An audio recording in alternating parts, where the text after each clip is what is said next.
the male lead and the main character full on pretends that they're doing the nasty business. I am not kidding. This scene looks like they're about to do the naughty. No, they're not actually about to do the naughty. It's all pretend. So they can trick the first son into believing that they're just like him, you know, gay, and get him to work with them. I am not kidding. I am not kidding. Like, when I first saw this page, when I was going through the pages to see all the artwork, I thought they were doing the naughty and got caught, but no. I was a little disappointed, but at the same time, I was kicking my feet. I'm terrible. I can tell you that. I'm terrible.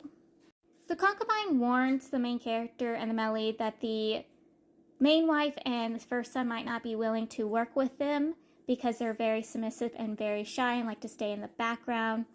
But she does tell them that the shaman might be willing to work for them. But there is an issue.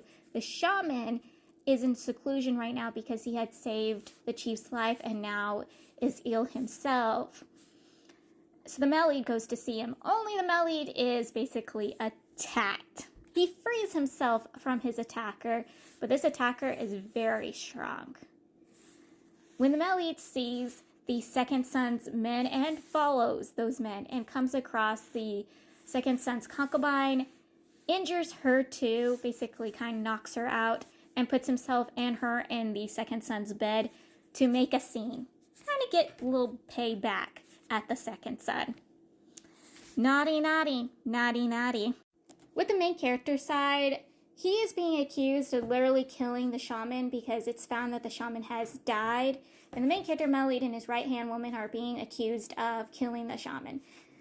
And the main character's like, no, it was not us. Even evokes the oath of the Gortork's people to prove his innocence, but that isn't enough to prove his innocence. Even when the main character tries getting the second son to prove, say the oath, he's not willing to say the oath.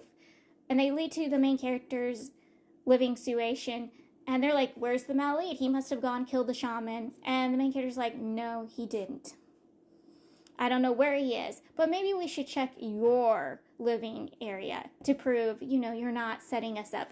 Where they find the male lead sleeping in the same bed as the second son's concubine. And the male lead accuses the second son of trying to have his way with him. I am not kidding. Things are going down and it's getting wild. So I'm a little confused about it, but I'm pretty sure there's a Gortork tribe going around collecting all the tribes and forcing them to become one unit and follow under one leader. And it's the one that the main character's kingdom is fighting mostly against.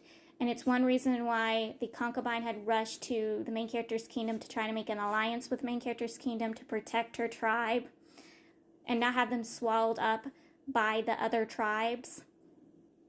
Well, a martial artist from one of the other that tribe has come to their tribe and tried pursuing the chief to form with them, align with them, while the, concubine was away. And this same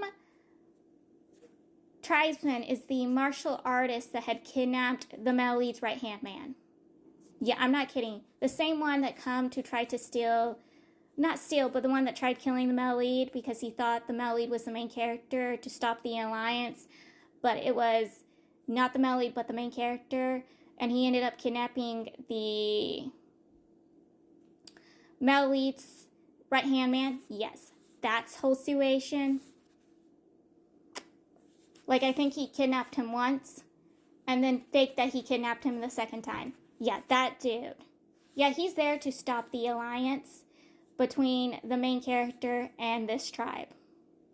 He's also forming a buddy-buddy relationship with the second son.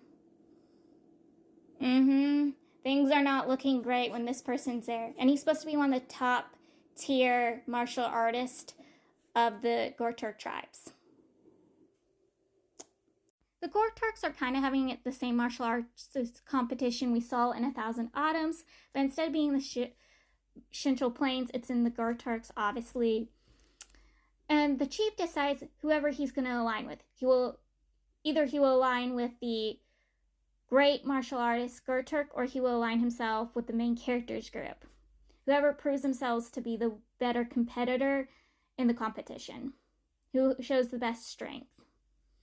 he will align himself with, because their skills will prove which country is a better one to align with, either the tribes or the Shinchel Plains.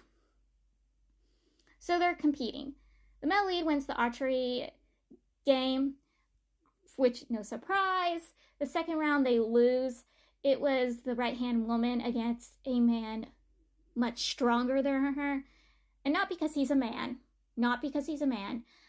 but because his strength is underneath these two. Like, he is just below their abilities and skills. And we know the male lead is very powerful, and we know that this dude, because he's one of the top tier martial artists in the Gurturks tribes, both of them are very powerful, so no surprise she was going to kind of lose to a guy who was right underneath them when it came to skills and abilities. These two end up fighting. This guy going, let me fight against the male lead, because he was hoping to win against the male lead, even though we have seen him lose twice to the male lead at this point. He thinks because the male lead has an injury that he got when searching for the shaman, that he could win against the male lead. Well, the male lead had basically an OP ability that kind of kept his wounds shut and wouldn't affect him while fighting, and he kills the dude. Literally, the guy dies. I thought this guy would last a little longer, and so when he died, I was shocked. I was like, wow, I thought he was going to live a little longer, but he didn't.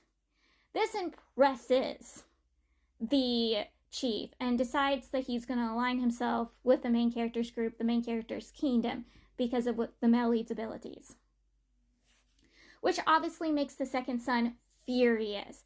He already had hatred for the main character's group because there were Central Plains, and especially after dealing with the right-hand woman and getting his butt kicked by her, he was hoping after killing the main character he'd have her begging and crying to him, and then getting humiliated by the male lead. Like, he absolutely despises him. So seeing his father deciding to align with them angers him more. Like, and also doesn't help with this group coming here. His brother and the main wife have been actually putting their necks out against him and fighting against him. So yeah, nothing's going his way now, and he absolutely hates that his father's now aligning himself with the people. You think things are going up for the main character and his group now they got the alliance? No. The second son goes and gets himself killed. We don't know who killed him, but sadly, the main character, the male lead, and his right-hand woman is being accused of murdering him. Specifically, the male lead, because he had been missing at the time, and he could have been the only person who killed the second son.